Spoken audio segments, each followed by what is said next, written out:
इस गर्मी ने तो बुरा हाल करके रख दिया है। मुझसे तो अब एक कदम भी और चला नहीं जा रहा है। सास दी तो दी, लेकिन ऐसी कंजूस सास किसी दुश्मन को भी ना दी। सिर्फ सब्जी के 100 रुपए दिए हैं। यहाँ तक ये नहीं सोचा कि हम 5 पेट से हैं, इतनी गर्मी में बाहर जाएंगे तो प्यास भी लग सकती है। ऊपर से सस्ती सब्जी लेने के लिए हमें पैदल इतनी दूर भेज दिया। अब तो मुझसे चलने की जरा भी हिम्मत नहीं बची है। कावेरी, ऐसे हार मत मानो। जितनी देर हम बाहर धूप में रहेंगे हम सबकी हालत उतना ही खराब होती रहेगी। बस थोड़ी सी हिम्मत करो, हमने आधा रास्ता पार कर चुके हैं। 5 गर्भवती बहुएं एक दूसरे को हौसला देते हुए कड़ी धूप में सब्जियां लेकर पैदल पैदल बड़ी मुश्किल से घर लौटती हैं। अब जाकर थोड़ा सुकून मिला है। तुम सब यहीं बैठो, मैं ठंडा ठंडा शरबत बनाकर लाती हूँ। आंचल किचन में जाती है और सभी के लिए 5 गिलास ठंडा शरबत बनाकर ले आती है। सभी बहुएं शरबत को देख काफी खुश होती हैं। जैसे ही सभी गिलास उठाकर पीने वाली होती हैं कि तभी वहां उनकी सास सुमित्रा आती है। ये क्या कर रही हो तुम पांचों? मैंने मना किया था ना कि इस घर में शरबत नहीं बनेगा। माँ जी, जरा हम सब की हालत तो देखिए। हम सब पेट से हैं और ऊपर से आपने हमें इतनी दूर पैदल पैदल सब्जी लेने के लिए भेज दिया। प्यास के मारे गला सूखा जा रहा है। तो मैंने कौन सा तुम पांचों को बॉर्डर पर भेज दिया था जो प्यास के मारे मरी जा रही हो? इतनी ही प्यास लग रही है तो जाकर पानी पी लो। ये शरबती के गिलास ले जाकर मैं फ्रिज में रख रही हूँ। खबरदार तुम में से किसी ने इसे पिया तो। जानती भी हो शरबत बनाने में कितनी चीजों का इस्तेमाल होता है। ये सब चीज क्या तुम पांचों अपने मायके से मंगवाती हो? जब से घर में आई हो तब से फिजूल खर्च की तो हद मचा रखी है। अपनी सास का ऐसा बर्ताव देख 5 बहू की आंखों में आंसू आ जाते हैं। सुमित्रा का परिवार एक मिडिल क्लास परिवार था, जिसके चलते सुमित्रा काफी ज्यादा कंजूस होती है। सुमित्रा की 5 बहुएं पेट से थी, लेकिन इसके बावजूद भी सुमित्रा हर छोटी बड़ी चीज में काफी कंजूसी करती थी। ऐसे ही एक दिन, मेरा तो कुछ खट्टा खाने का बहुत मन कर रहा है। मेरा भी कर रहा है, लेकिन घर में कुछ भी खट्टा नहीं है। अगर बनाएंगे तो माँ जी बवाल मचा देंगी। एक काम करते हैं, हम लोग बाहर चलते हैं। यही घर के पास में ही एक गोलगप्पे वाला है, बहुत ही खट्टे गोलगप्पे बनाता है। मेरे मुंह में तो अभी से ही पानी आने लग गया है। गोलगप्पे का नाम सुन बाकी 4 बहुओं के मुंह में भी पानी आने लगता है। सभी बहुएं अपनी सास से छुपते हुए घर के पास वाले ठेले पर गोलगप्पे खाने के लिए चली जाती हैं। कावेरी, तुमने तो बिल्कुल सच कहा था। ये गोलगप्पे तो काफी खट्टे हैं। आज से पहले मैंने ऐसे गोलगप्पे नहीं खाए। मजा ही आ गया गोलगप्पे खाकर। 5 बहुएं ठेले पर खड़े होकर गोलगप्पे खाने लगती हैं कि तभी उन्हें गोलगप्पे खाते हुए उनकी सास सुमित्रा देख लेती है, जिसे देख सुमित्रा उनसे बिना कुछ बोले घर आ जाती है। और जैसे ही गोलगप्पे खाकर 5 बहुएं घर आती हैं तो सुमित्रा उन पर बहुत बुरी तरह से टूट पड़ती है। तुम 5 की इतनी हिम्मत कि तुम 5 चुप चुप कर बाहर गोलगप्पे खाने जाने लगी हो। माँ जी, हमारा खट्टा खाने का बड़ा मन कर रहा था, इसलिए हम लोग गोलगप्पे खाने के लिए चले गए। ना ना करके भी तुम सब ने 50 रुपए के गोलगप्पे तो खा ही लिए होंगे। खबरदार, जो आज रात के खाने में किसी ने भी हाथ लगाया, तुम लोगों को आज रात का खाना ही भी नहीं मिलेगा, समझी? अपनी बहू की गर्भवती अवस्था को देखते हुए भी सुमित्रा को उन पर जरा भी तरस नहीं आता और अब वो उनका रात के खाने पर पाबंदी लगा देती है। तुम 5 खाना क्यों नहीं खा रही हो? भूख नहीं लग रही है क्या? शाम को मैंने इन्हें खिला दिया था, इसलिए इनका पेट भरा हुआ है। तुम लोग खाओ। भूख के मारे 5 गर्भवती बहू की जान निकल रही होती है, लेकिन अपनी सास के डर की वजह से बेचारी बहुएं अपने पतियों से कुछ नहीं कह पाती और ऐसे ही कुछ दिन और गुजर जाते हैं।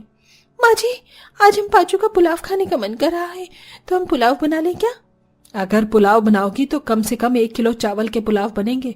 ऊपर से उसमें आलू, मटर और ढेर सारे मसाले भी डलेंगे। नहीं नहीं, पुलाव मत बनाओ। एक काम करो, आलू की सूखी सब्जी और छोटी वाली परात में आटा गूंदकर सबके लिए रोटियां डाल दो। लेकिन माँ जी, छोटी वाली परात तो बहुत कम ही आटा गूंदती है और घर में तो इतने सारे लोग हैं। मेरे बच्चे, तुम 5 की तरह भुक्कड़ नहीं है। 2-2 रोटी में भी वो लोग पेट भरकर खाना खा लेते हैं। जितना बोला है उतना जाकर करो, मुझसे फालतू की बहस मत किया करो। बेचारी 5 बहुएं बिना कुछ कहे किचन में जाती हैं और छोटी सी परात में आटा गूंदकर रोटियां डाल देती हैं। कहने को घर में 12 लोग थे और उस थोड़े से आटे से मुश्किल से 30 रोटियां ही बन पाती हैं। मैंने कहा था माँ जी से कि रोटियां कम बनेंगी, लेकिन फिर भी वो नहीं मानी। गिनकर सिर्फ 30 रोटी बनी है। इसमें सब लोग क्या ही खाएंगे और हमारे लिए क्या ही बचेगा। 5 बहुएं उदास मन से रोटियां ले जाकर टेबल पर रख देती हैं। अरे वाह भाभी, आज की आलू की सब्जी तो बड़ी टेस्टी बनी है। मैं तो आज 2 रोटी एक्स्ट्रा खाऊंगी। सब्जी अच्छी बन जाने की वजह से सभी लोग पेट भरकर खाना खाते हैं और अपने अपने कमरे में चले जाते हैं। जिसके बाद अब कावेरी जैसे रोटी का डिब्बा देखती है तो उसमें सिर्फ एक ही रोटी बचती है। ये क्या, इसमें सिर्फ एक ही रोटी बची है। माँ जी, क्या हम लोग थोड़ा सा आटा गूंथ कर अपने लिए रोटियां बना लें? क्यों बनानी है रोटी? इन रोटियों में क्या फंगस लग गई है जो तुम्हें नहीं खानी है रोटी? माँ जी, अगर रोटी बची होगी तो खाएंगे ना। मैंने तो आपसे पहले ही कहा था कि थोड़े से आटे में क्या ही रोटियां बनेंगी। रोटी के डिब्बे में सिर्फ एक ही रोटी बची है। आपको यकीन नहीं होता तो ये देखिए आप। हाँ तो क्या हुआ, एक रोटी भी काफी होती है। गरीब और झोपड़पट्टी में रहने वाले लोगों को देखा है, कितना बड़ा परिवार होता है, लेकिन फिर भी एक एक रोटी को ही वो सब लोग मिलकर खा लेते हैं। और तुम तो 5 हो, और वैसे भी इस हालत में ज्यादा खाना भी ठीक नहीं है। हमारे टाइम में तो हमारी सास हमें सिर्फ एक वक्त का खाना देती थी। मैं तो फिर भी तुम्हें 2 वक्त का खाना दे रही हूँ। माँ जी, भगवान के लिए हमारी हालत पर तरस खाइए। सुबह से हमने कुछ भी नहीं खाया है और इस एक रोटी में ठीक से हम दोनों वाले भी नहीं खा पाएंगे।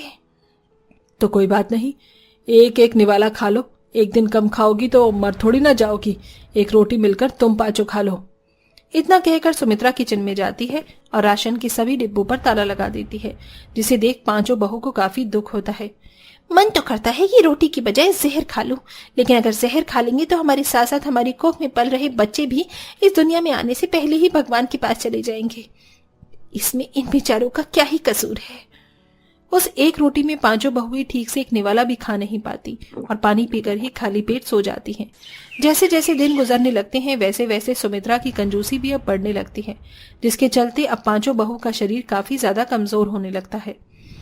ये क्या गंगा, तुम्हारी तो दवाइयाँ खत्म हो गई हैं। एक काम करते हैं, डॉक्टर के पास जाकर तुम्हारी दवाइयाँ ले आते हैं।